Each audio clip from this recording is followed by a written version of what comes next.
প্রথম প্রশ্ন, টিভি অথবা মোবাইলের মাধ্যমে রমজানের চাঁদ ওঠার ব্যাপারে সংবাদ দিলে কি রোজা রাখা যাবে? এই প্রশ্নের জবাব হলো, যদি চাঁদ দেখা কমিটির পক্ষ থেকে টিভি অথবা মোবাইলের মাধ্যমে এভাবে এলান করা হয়, আমাদের নিকট চাঁদ দেখার ব্যাপারে নির্ভরযোগ্য ব্যক্তিগণ সাক্ষ্য দিয়েছে, তাদের সাক্ষ্যের ভিত্তিতে চাঁদ দেখা প্রমাণিত হয়েছে, সুতরাং জানানো যাচ্ছে যে আগামীকাল রোজা, তাহলে উক্ত সংবাদের মাধ্যমে রোজা রাখা যাবে। এই বিষয়টি ফতোয়ার বিভিন্ন কিতাবের মধ্যে এসেছে। রদ্দুল মুহতার, আল ফিকহুল ইসলামী ওয়া আদিল্লাতুহু এবং ফতোয়ায়ে মাহমুদিয়া, এই সকল কিতাবের মধ্যে এসেছে এবং সহিহ বুখারীর মধ্যেও আসছে। আর একটি প্রশ্ন হলো, হায়েজা মহিলা ওষুধ খেয়ে হায়েজ বন্ধ করে রোজা রাখতে পারবে কি? এই প্রশ্নের জবাব হলো যে রমজান মাসে যদি কোনো মহিলা ওষুধ খেয়ে হায়েজ বন্ধ করে, তাহলে তার জন্য রোজা রাখা সহি হবে। এই ফতোয়াটি এসেছে রদ্দুল মুহতার, আপকে মাসাইল আর উনকা হাল, এই সকল ফতোয়ার কিতাবের মধ্যে এসেছে। আরেকটি প্রশ্ন হলো, রোজা অবস্থায় ইনহেলার নিলে রোজা ভাঙবে কিনা? এই প্রশ্নটি বোঝার আগে আমাদেরকে ইনহেলার আগে বুঝে নিতে হবে। ইনহেলার কাকে বলে? ইনহেলার হলো এক প্রকার ওষুধ যাতে চাপ দিলে ধোঁয়ার মতো এক প্রকার গ্যাস বের হয়, যা হাঁপানি রোগী তার শ্বাসকষ্ট দূর করার জন্য ব্যবহার করে। এই গ্যাসের ধোঁয়া মুখ দিয়ে ফুসফুসের ভিতরে টেনে নেওয়া হয়। তাই রোজা অবস্থায় এই ইনহেলার ব্যবহার করার দ্বারা রোজা ভেঙে যাবে, কারণ এই ইনহেলারের মাধ্যমে মুখ দিয়ে পেটের ভিতর ওষুধের অংশ পৌঁছে যায়। সুতরাং রোজা অবস্থায় ইনহেলার ব্যবহারকারীর জন্য রোজা কাজা করা আবশ্যক।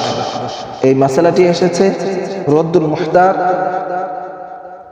আল বাহরুর রায়েক, আল ফিকহুল ইসলামী ওয়া আদিল্লাতুহু, জাদিদ ফিকহি মাসাইল, এই সকল কিতাবের মধ্যে এই মাসালাগুলি এসেছে। আরেকটি প্রশ্ন হলো, চোখের মধ্যে কোনো ওষুধ বা সুরমা ব্যবহার করলে সেই ওষুধ বা সুরমার স্বাদ গলার মাঝে অনুভব হলে কি রোজা ভেঙে যাবে?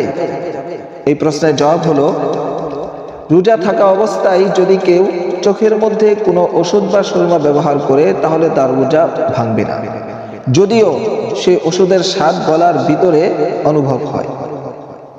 এই মাসালাটি এসেছে আল মুহিতুল বুরহানি, ফতোয়ায়ে হিন্দিয়া, আল বাহরুর রায়েক, আল ফতোয়ায়ে দারুল উলুম জাকারিয়া। আরেকটি সমসাময়িক প্রশ্ন হলো যে এন্ডোস্কোপি করলে রোজা ভাঙবে কিনা? তো এই প্রশ্নের উত্তর দেওয়ার আগে আমরা এন্ডোস্কোপি কাকে বলে সেটা জেনে নিই। এন্ডোস্কোপি বলা হয় একটি পাইপ মুখ দিয়ে ঢুকিয়ে পাকস্থলীতে পৌঁছানোকে এবং পাইপটির সাহায্যে রোগীর পেটের অবস্থা নির্ণয় করাকে। আর এক্ষেত্রে সাধারণত পাইপের মাথায় কোনো ধরনের মেডিসিন লাগানো থাকে না, তাই এন্ডোস্কোপি করলে রোজা ভাঙবে না। তবে যদি পাইপের মাথায় কোনো মেডিসিন লাগানো থাকে অথবা যদি পাইপের ভিতরে পানি ছেটানো হয়, তাহলে রোজা ভেঙে যাবে। এই মাসালাটি এসেছে আল বাহরুর রায়েক, খুলাসাতুল ফতোয়া, আল ফতোয়ায়ে হিন্দিয়া, রদ্দুল মুহতার, জাদিদ ফিকহি মাসাইল, এই সকল কিতাবের মধ্যে এই মাসালাটি এসেছে। আরেকটি প্রশ্ন হলো, রোজা থাকা অবস্থায় অনিচ্ছাকৃত মুখ ভরে বমি করলে রোজা ভঙ্গ হবে কি? এই মাসালাটির জবাব হলো, রোজা অবস্থায় কারো যদি অনিচ্ছাকৃত বমি চলে আসে, চাই মুখ ভরে হোক অথবা মুখ ভরে না হোক, রোজা ভাঙবে না। তবে যদি ইচ্ছাকৃত মুখ ভরে বমি করে, তাহলে রোজা ভেঙে যাবে। এই মাসালাটি এসেছে হেদায়া, রদ্দুল মুহতার, বাদায়ু সানায়া, ফতোয়ায়ে দারুল উলুম জাকারিয়া। আরেকটি প্রশ্ন হলো যে রোজা অবস্থায় কেউ যদি ডুস ব্যবহার করে, তাহলে তার রোজা ভঙ্গ হবে কিনা? এই প্রশ্নের জবাব হলো, রোজা অবস্থায় কেউ যদি ডুস ব্যবহার করে, তাহলে তার রোজা ভঙ্গ হয়ে যাবে। পরবর্তীতে এই রোজার কাজা করে নিতে হবে। এই মাসালাটি এসেছে বাদায়ু সানায়া আর রদ্দুল মুখতার, ফতোয়ায়ে তাতারখানিয়া, ফতোয়ায়ে মাহমুদিয়া, এই সকল কিতাবের মধ্যে এসেছে। আরেকটি প্রশ্ন হলো, কেউ যদি রোজা অবস্থায় হিজামা বা সিঙ্গা লাগায় তাহলে তার রোজা ভাঙবে কিনা? এই প্রশ্নের জবাব হলো, রোজা অবস্থায় কেউ যদি সিঙ্গা বা হিজামা লাগায় তাহলে তার রোজা ভাঙবে না। কিন্তু যদি হিজামা বা সিঙ্গা লাগানোর ফলে রোজাদারের শরীর দুর্বল হয়ে যায় তাহলে মাকরুহ হবে, অন্যথায় কোনো সমস্যা নেই। এই মাসালাটি এসেছে রদ্দুল মুহতার এবং আল বাহরুর রায়েক এই সকল কিতাবের মধ্যে। আরো একটি প্রশ্ন হলো, রাতে স্ত্রী সহবাস করে দিনে গোসল করলে রোজার কোনো ক্ষতি হবে কিনা? এই প্রশ্নের জবাব হলো, রাতে সুবহ সাদেকের পূর্বে যদি কেউ সহবাস করার পর অলসতা করে গোসল না করে থাকে এবং নাপাক অবস্থায় রোজার কিছু সময় অতিবাহিত হয়ে যায় তাহলে এতে রোজার কোনো ক্ষতি হবে না। এই মাসালাটি এসেছে ফতোয়ায়ে হিন্দিয়া, ফতোয়ায়ে তাতারখানিয়া, আল মুহিতুল বুরহানি, ফতোয়ায়ে শামি, ফতোয়ায়ে দারুল উলুম দেওবন্দ। আরো একটি প্রশ্ন হলো, রোজা অবস্থায় টুথপেস্ট ব্যবহার করলে রোজার কোনো ক্ষতি হবে কিনা? রোজা অবস্থায় টুথপেস্ট ইত্যাদি ব্যবহার করা মাকরুহ, আর টুথপেস্ট যদি গলায় চলে যায় তাহলে রোজা ভেঙে যায়। এই মাসালাটি এসেছে ফাতহুল কাদির, ফতোয়ায়ে শামি, ফতোয়ায়ে দারুল উলুম দেওবন্দ। আরো একটি প্রশ্ন হলো, রোজা অবস্থায় প্রয়োজনবশত কাউকে রক্ত দেওয়া যাবে কিনা? এই প্রশ্নের জবাব হলো, রোজা অবস্থায় রক্ত দেওয়া যাবে, তবে দুর্বল হওয়ার এবং রোজার কোনো ক্ষতি হওয়ার আশঙ্কা থাকলে রক্ত দেওয়া মাকরুহ। এই মাসলাটি এসেছে বাদায়ুস সানায়া, ফতোয়ায়ে শামি, আহসানুল ফতোয়া। আরো একটি প্রশ্ন হলো, রোজা অবস্থায় এক্সরে করলে রোজার কোনো ক্ষতি হবে কিনা? তো এই প্রশ্ন বোঝার আগে আমাদেরকে এক্সরে কাকে বলে? এক্সরে হলো মানব দেহের মধ্যে রঞ্জন রশ্মি প্রবেশ করিয়ে সেগুলোর আলোকচিত্র গ্রহণ করে দেহের বিভিন্ন রূপ নির্ণয় করা। আর এক্সরে করতে পেটে কোনো কিছু প্রবেশ করানোর প্রয়োজন পড়ে না। অতএব রোজা অবস্থায় এক্সরে করলে তাতে রোজা ভঙ্গকারী কোনো বিষয় না থাকায় রোজার কোনো ক্ষতি হবে না। এই মাসলাটি এসেছে বাদায়ুস সানায়া, আত-তাতারখানিয়া, আল বাহরুর রায়েক, ফতোয়ায়ে হিন্দিয়া, ফতোয়ায়ে শামি, ফতোয়ায়ে দারুল উলুম জাকারিয়া। আরেকটি প্রশ্ন হলো, রোজা অবস্থায় গর্ভবতী কোনো মহিলা আল্ট্রাসোনোগ্রাম করলে তার রোজা ভাঙবে কিনা বা রোজার কোনো ক্ষতি হবে কিনা? এই প্রশ্নের জবাব হলো, আল্ট্রাসোনোগ্রাম হচ্ছে আল্ট্রাসাউন্ড স্ক্যান প্রযুক্তি, যার দ্বারা উচ্চ ফ্রিকোয়েন্সির শব্দ তরঙ্গ তৈরি করে মানবদেহের অভ্যন্তরীণ অর্গানের চিত্র ফুটিয়ে তোলে। এর সাহায্যে ব্যক্তির পেট এবং পেলভিক অঙ্গ, পেশি, হৃৎপিণ্ড এবং রক্তনালীগুলোর আকার এবং অনাগত সন্তানের ভ্রূণ সুন্দরভাবে পরিমাপ করা যায় এবং কোনো ত্রুটি থাকলে তা নির্ণয় করা যায়। আল্ট্রাসোনোগ্রাম করতে পেটের উপর আল্ট্রাসাউন্ড জেল ব্যবহার করা হয়। অতএব রোজা অবস্থায় আল্ট্রাসোনোগ্রাম করলে রোজা ভাঙার কোনো কারণ না পাওয়া যাওয়ার কারণে রোজা ভাঙবে না। এই মাসালাটি এসেছে বাদায়ুস সানায়া, ফতোয়ায়ে দারুল উলুম জাকারিয়া। আরো একটি প্রশ্ন হলো, রোজা অবস্থায় পানিতে সাঁতার কাটলে রোজা ভাঙবে কিনা? প্রশ্নটির জবাব হলো, রোজা অবস্থায় সাঁতার কাটলে রোজার কোনো ক্ষতি হবে না, তবে সতর্ক থাকা উচিত। রোজা অবস্থায় সাঁতার কাটলে রোজার কোনো ক্ষতি হবে না, তবে সতর্ক থাকা উচিত যাতে গলায় পানি চলে না যায়। যদি গলায় পানি চলে যায় তাহলে রোজা ভেঙে যাবে। এই মাসলাটি এসেছে ফতোয়ায়ে হিন্দিয়া, ফতোয়ায়ে শামি। আরো একটি প্রশ্ন হলো, কারো যদি রমজানের শেষ 10 দিনের সুন্নতে মুআক্কাদা ইতিকাফ ভেঙে যায় তাহলে তার রোজা কাজা করতে হবে কিনা? এই প্রশ্নের জবাব হলো, রমজানের শেষ 10 দিনের সুন্নতে মুআক্কাদা ইতিকাফ যদি কোনো কারণে ভেঙে যায় তাহলে সতর্কতা স্বরূপ পূর্ণ 10 দিনের ইতিকাফ রোজা সহ কাজা করা কাজা করা। তবে যদি কেউ শুধু ওই একদিনের ইতিকাফ রোজা সহ কাজা করে নেই তাহলে তাও যথেষ্ট হবে। এই মাসলাটি বাদায়ু সানায়া আদ-দুররুল মুখতার, ফতোয়ায়ে মুহাম্মদিয়া এই সকল কিতাবে এসেছে। আরেকটি প্রশ্ন হলো, একজন ব্যক্তি অসুস্থতার কারণে রোজা রাখতে না পারলে তাহলে ফিদিয়া দিতে পারবে কিনা? এই প্রশ্নের জবাব হলো, কোনো ব্যক্তি যদি রমজানে অসুস্থতার কারণে রোজা রাখতে না পারে এবং এই অসুস্থতায় সে মৃত্যুবরণ করে তাহলে তার উপর ফিদিয়া আসবে না।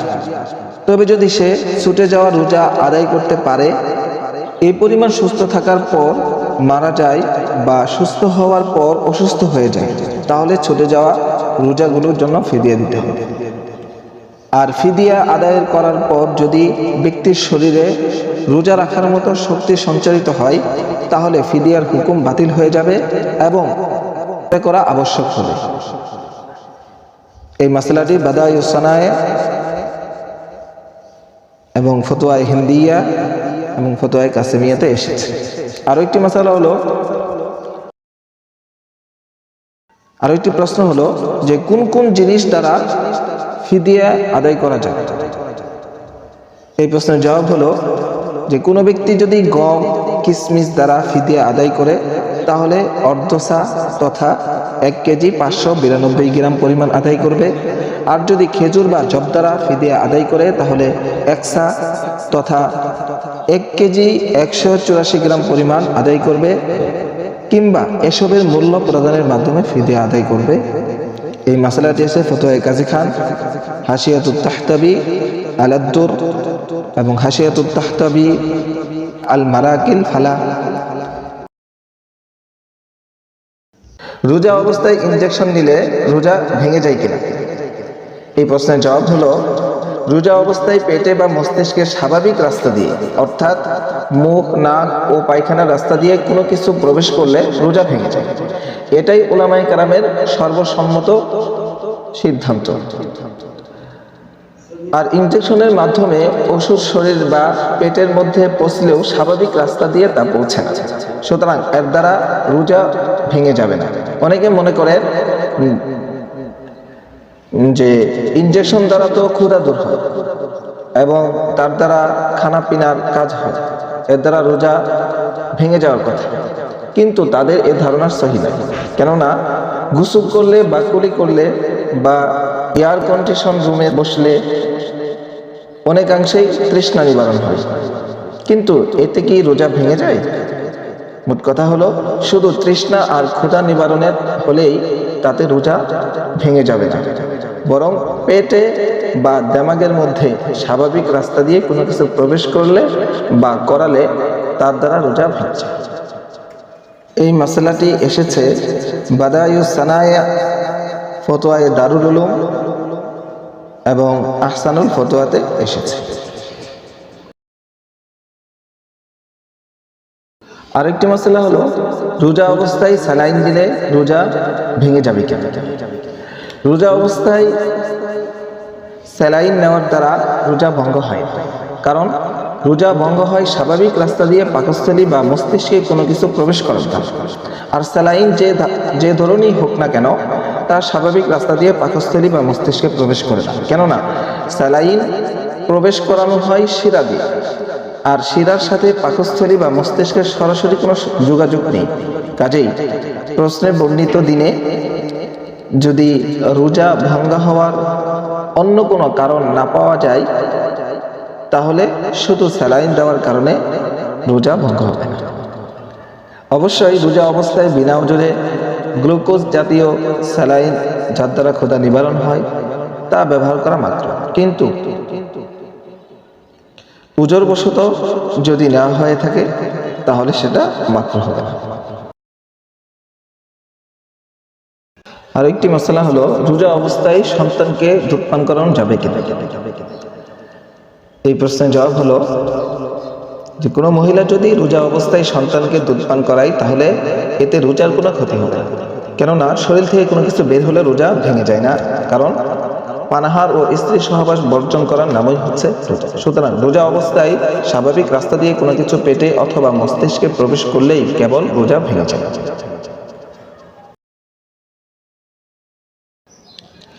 সেহরি খাওয়ার পর ঘুমের মধ্যে স্বপ্নদোষ হয়ে গেলে